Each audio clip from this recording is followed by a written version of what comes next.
Depuis une vingtaine d'années, Anne Mariage parcourt le monde à cheval, à la rencontre des espaces naturels et des peuples qui y vivent. Cette passion, elle a choisi de la faire partager à d'autres cavaliers. En 1990, elle découvrait la Mongolie. Depuis, elle n'a jamais cessé d'y revenir. Vaste comme 3 fois la France, peuplée de 2,5 millions d'habitants, la Mongolie est le pays des grands espaces où vivent les descendants de Gengis Khan. Cette fois-ci, la randonnée va se dérouler à l'extrême ouest du territoire, dans les montagnes de l'Altaï. Avec le coussin, ça fera une selle. Hein. Un petit arçon de bois, un support métallique. Voilà. Très légère. Il faut faire S'il y en la a qui chaîne. veulent alléger leur cheval, on met Faut faire la chaîne.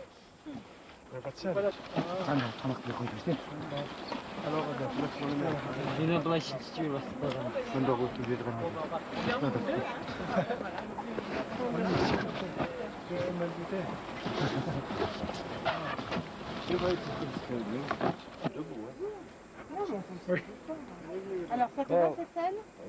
Ok, adjugé. Ça peut faire, j'en prenais une autre, il y en avait une autre. Hein.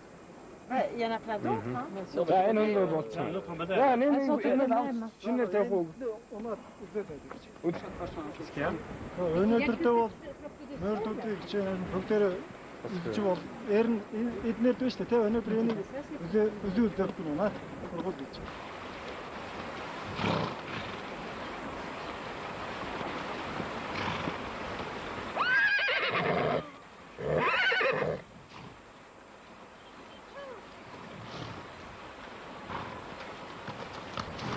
Le cheval mongol est le produit de son environnement. Capable de résister à des écarts de température de 80 degrés entre l'été et l'hiver, se contentant d'une nourriture frugale, il est de petite taille, mais d'une résistance à toute épreuve. Tout au long de la randonnée, nos montures démontreront ses qualités d'endurance et de fiabilité qui, depuis des millénaires, ont fait de ce cheval le compagnon indispensable de l'homme dans la steppe.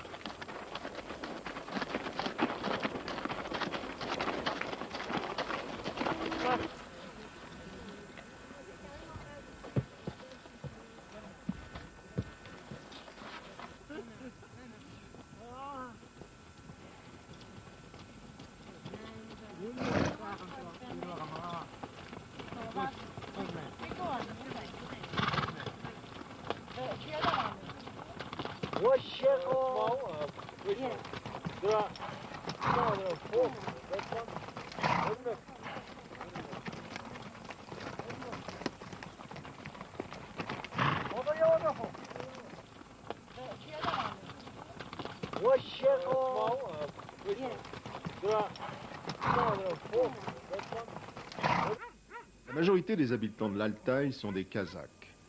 Ils se différencient de leurs voisins mongols par la langue et la religion islamique, mais comme eux, ce sont des pasteurs nomades, vivant pour la plupart dans des yourtes, appelées aussi guerres, qu'ils déplacent au gré des saisons et des pâturages.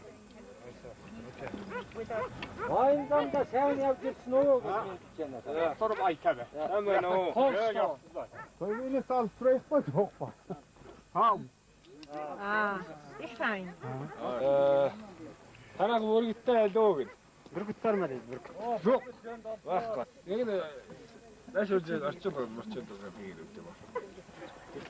We don't have. Comme chez les Mongols, l'hospitalité envers l'étranger de passage est une tradition à laquelle nul ne saurait déroger. Tout est prétexte pour l'inviter sous la yourte à partager un bol de thé au beurre ou d'ayrak, le lait de jument fermenté.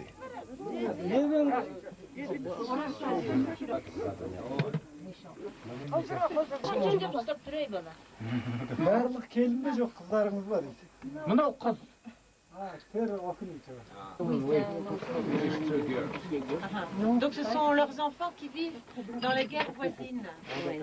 En général, le cercle familial reste réuni. So the difference is in the winter we have more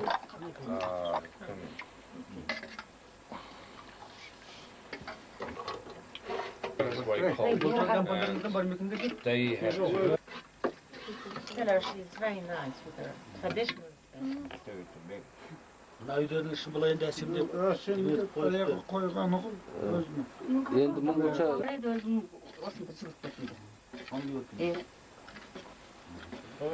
ендесінеп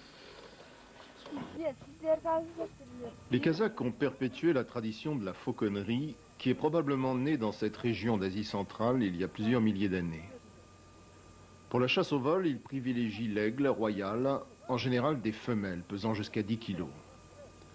Les aiguillés appelés birkouchi se reconnaissent à leur tunique de velours noir et à leur chapeau rouge doublé de fourrure. La chasse à l'aigle se pratique uniquement en hiver, par des températures pouvant descendre jusqu'à moins 40 degrés, époque à laquelle les animaux à fourrure développent la plus belle toison.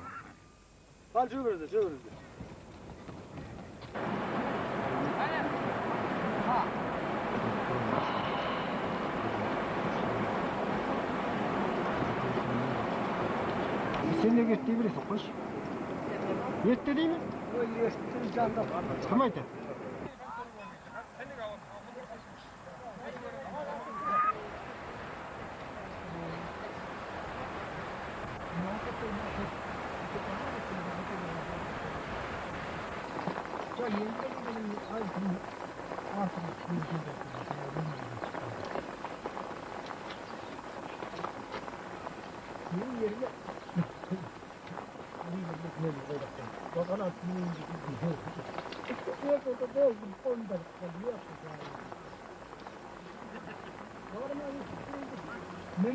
Après une journée passée à cheval sous la pluie, la yourte d'une famille mongole dressée près du mont Tsengel apparaît comme un havre de confort, avec en prime des chants traditionnels.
Le franchissement de la rivière Saksaï a marqué le retour du beau temps qui désormais ne quittera plus l'expédition. Les cavaliers vont pouvoir profiter à plein des splendides paysages de l'Altaï.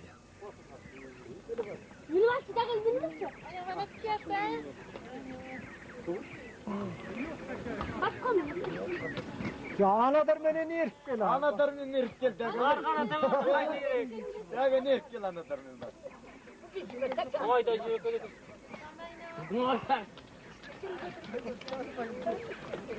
Ya Samet. Ya çiğnetiyoruz. Ya kuvveti çıldırdı. Kaç sen? Stay. Hani bir kıvını mı ne? Taksız dedik istedik. Bizimkisi kalan çok şorak. Çok kadar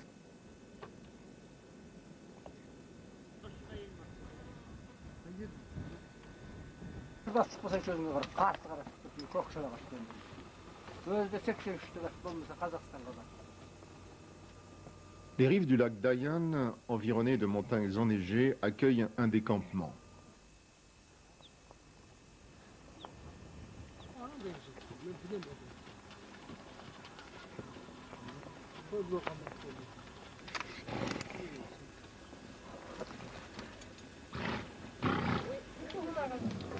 C'est des signes, mais on va partir ce matin dans cette direction.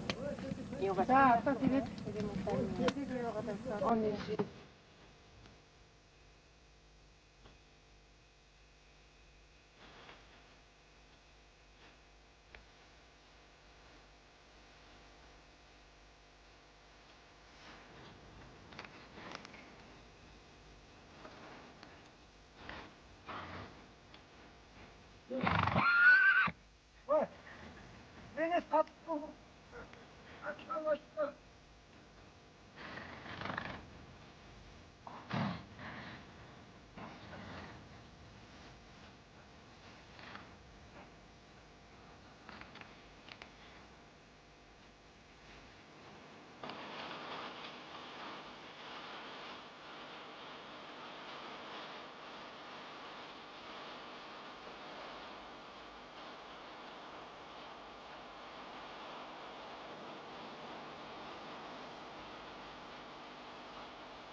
William.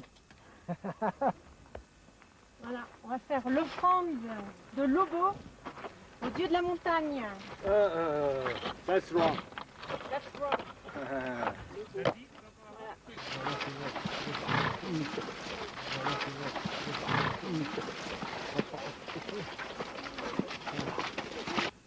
Vai, vai, kamai, kinoa prakka, vai, pai, kebsuudera. Oh! Tepit kolvet batırtırımıza. Kolvet batırtırım. Ya koldum nazağımın var gente aydan par. Les vastes étendues de la steppe, que ne traversent ni route ni ligne électrique, incitent à lancer les chevaux dans des galops sans fin.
Dalai Khan, un des accompagnateurs kazakhs, a invité les cavaliers à son campement d'été. Les poulinières qui y sont rassemblées ont mis bas au printemps. Il va falloir procéder à la première traite pour récolter le lait de jument qui servira à fabriquer les racks. Cette quête du premier lait donne l'occasion d'une petite fête à laquelle sont conviés les voisins, les amis et les groupes des cavaliers. Les poulains sont capturés au lasso pour attirer les mères et faciliter la traite.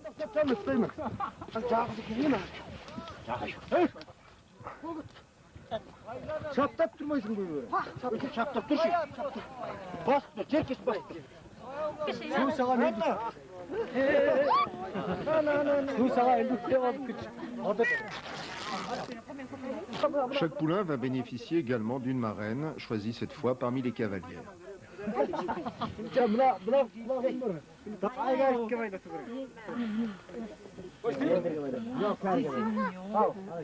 болатын келешектегі ауылды жүйе.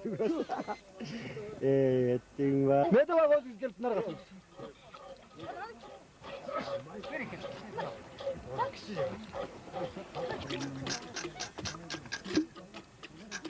Жоқ іштім өзім ең алды беше бұл құлай ау. Маған бермесін десем. Кент берме.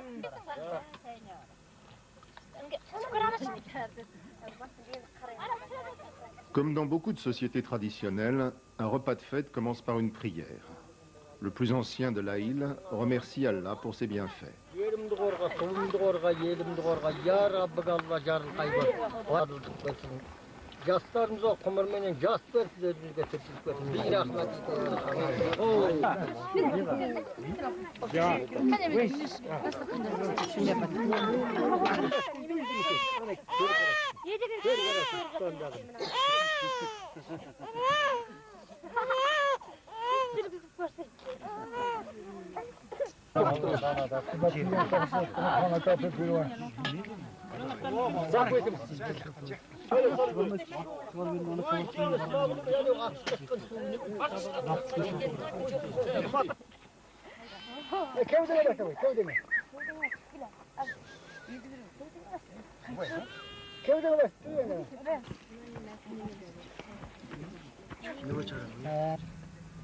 Dalai Khan profite de cette halte à son campement pour montrer son aigle et nous expliquer les techniques de chasse. Pour transporter l'aigle à cheval, il faut d'abord lui recouvrir les yeux d'un chaperon en cuir. Un épais gant de feutre protège l'avant-bras de l'aiguillé des serres acérées de l'oiseau. Enfin, une fourche en bois s'appuyant sur la selle permet de soulager le birkouchi du poids de l'aigle. Ainsi équipé, il peut chevaucher des heures jusqu'au lieu de chasse.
Dans la steppe, la seule ressource de l'homme est son troupeau.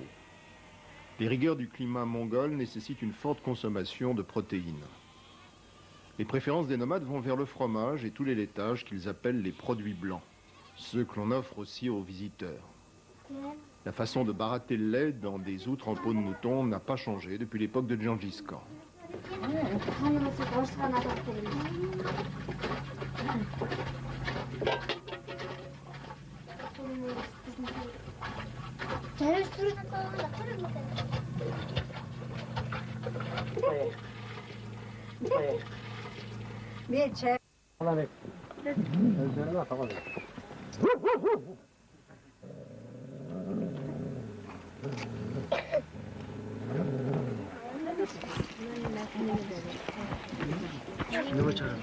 We leave Volgi and we go to the departure place. How is it called?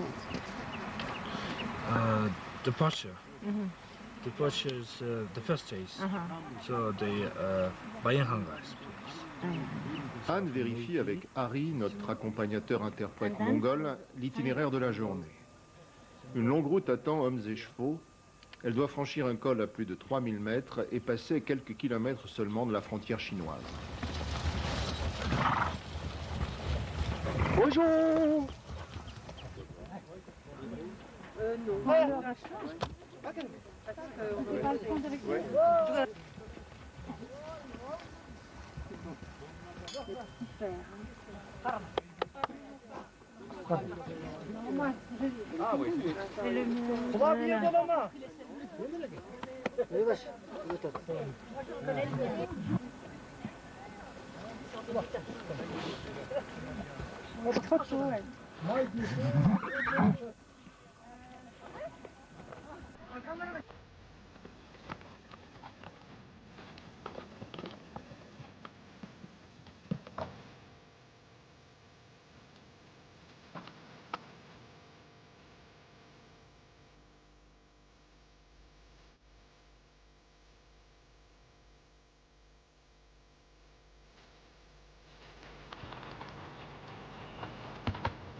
Il y a des trembles. Ah oui, et aussi grand chez nous.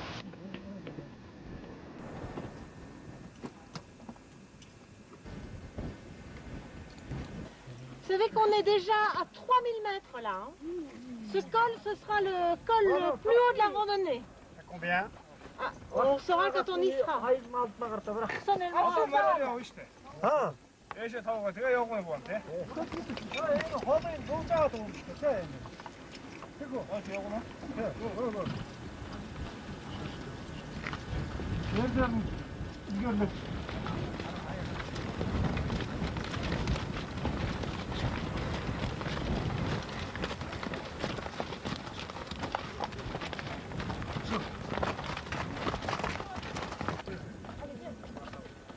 Arrivés au sommet du col, les cavaliers mettent pied à terre pour s'engager dans la descente, suivis des chevaux de remonte qui accompagnent le groupe.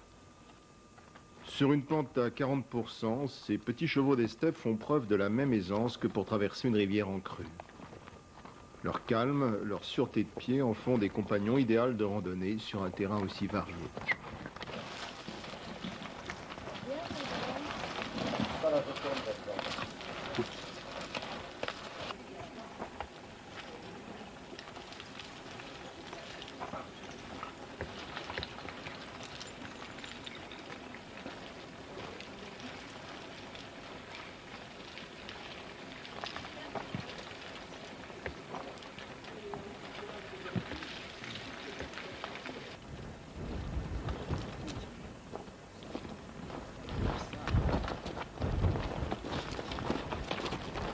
c'est magnifique, c'est toutes ces fleurs.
En cours de route, il s'avère nécessaire de referrer certains chevaux.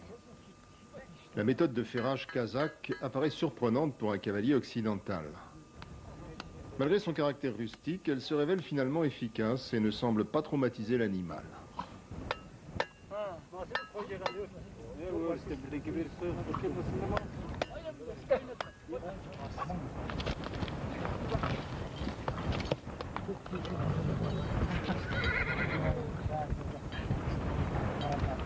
So they take the blood and they drink the blood, but just 1 liter.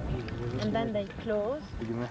Lors d'une halte, Anne montre des photos prises au cours de ses expéditions à travers le monde. Elle explique aux Kazakhs que les Maasai du Kenya, qui sont comme eux des éleveurs, prélèvent le sang de leur bétail pour le boire, ce qui ne manque pas de provoquer des réactions d'étonnement.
Canım jırda, olmaydı elim munda. Hep gönül ak yürekte, dostlarım sağındırdı.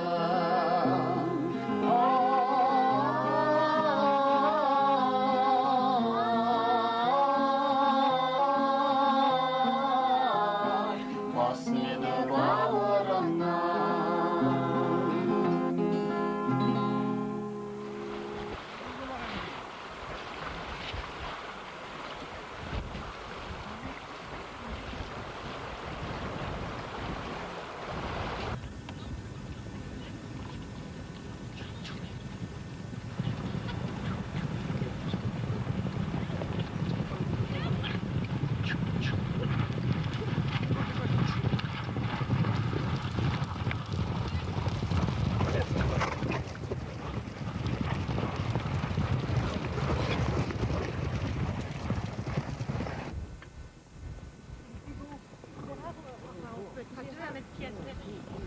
On aurait pu être tous les trois de face. Pas grave.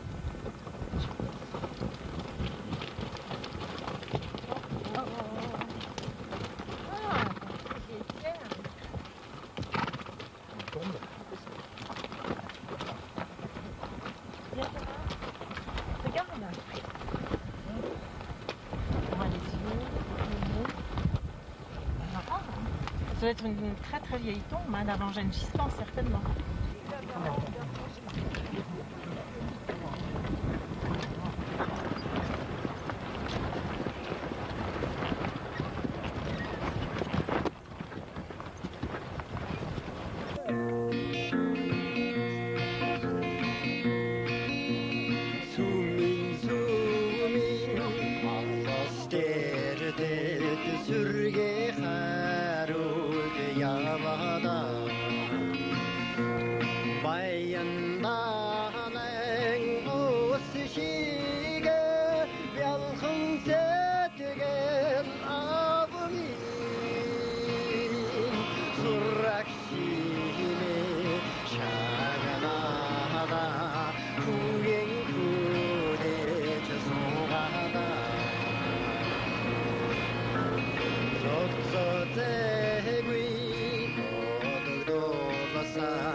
Les eaux du lac Tolbo, où nous a rejoint le camion d'intendance pour un ultime bivouac, incitent à la baignade.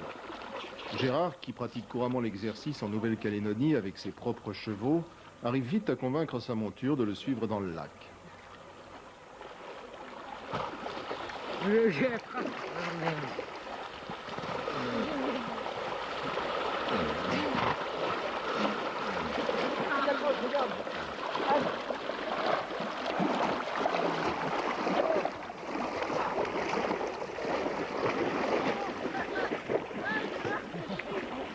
Ne tırşatınız da?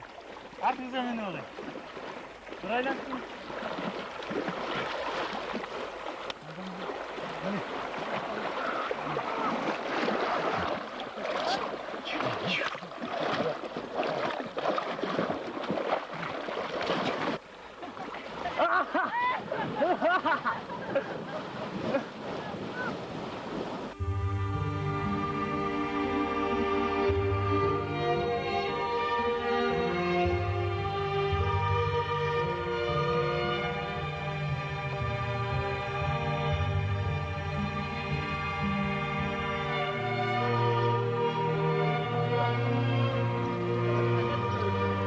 La randonnée terminée, toute l'équipe a regagné Oulan-Bator pour assister à la fête nationale mongole, le Nadam.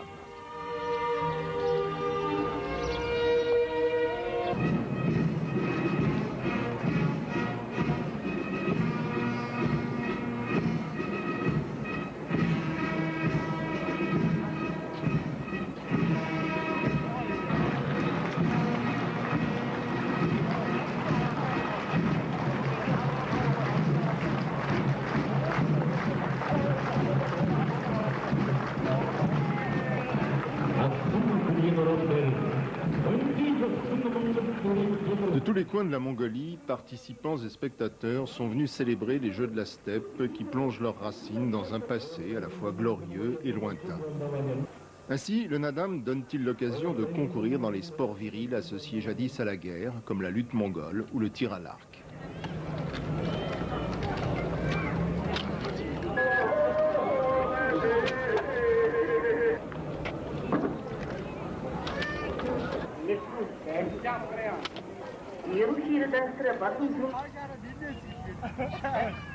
Dans la plaine qui entoure Oulan-Bator, un immense campement de tentes et de yourtes s'installe. C'est là que vont se dérouler les courses de chevaux qui constituent l'événement phare du Nadam. On est venu parfois de très loin pour y participer.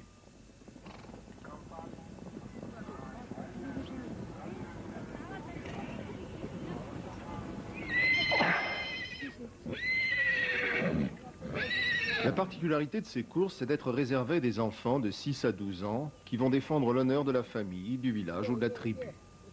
Elles représentent pour ces jeunes concurrents un véritable test de leurs qualités équestres et physiques, puisque ces compétitions se déroulent sur des distances allant de 18 à 40 km. Quant aux chevaux, ils ont été soigneusement sélectionnés et entraînés en vue de cette épreuve. Ils sont l'objet de soins attentifs, crinières et queues sont brossées et nouées. On a aussi sorti pour l'occasion les plus beaux harnachements, ainsi que la traditionnelle selle mongole en bois recouverte de velours et bordée de lamelles d'argent ouvragées.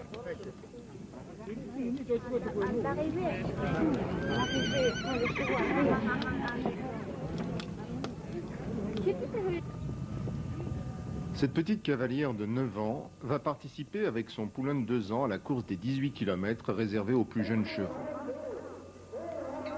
Auparavant, elle se dirige vers la yourte, où sa mère va lui faire boire quelques gorgées d'airac et va bénir sa monture afin de lui porter chance.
Aujourd'hui, la Mongolie commence à changer de visage. Les mutations consécutives à l'éclatement du système soviétique sont à l'œuvre, avec l'irruption brutale de la modernité et de ses effets. Mais à travers le Nadam, le cœur des Mongols reste tourné vers la steppe. Et le cheval pourrait demeurer encore longtemps l'instrument comme le symbole de leur liberté.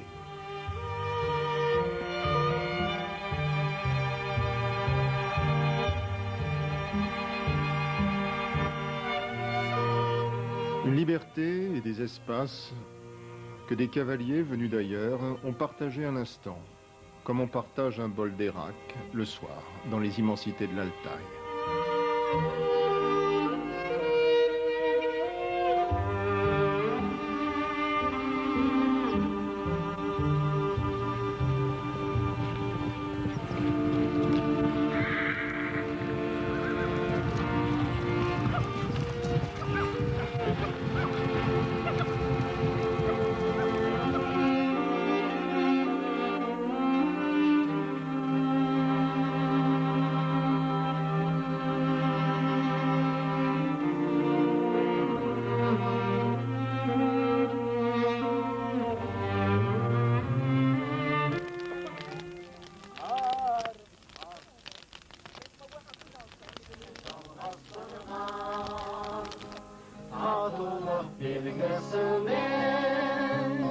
Жағалай малдас құрған ей менің асқар тауым қазақтың дастарханы өзіңсің бақ береке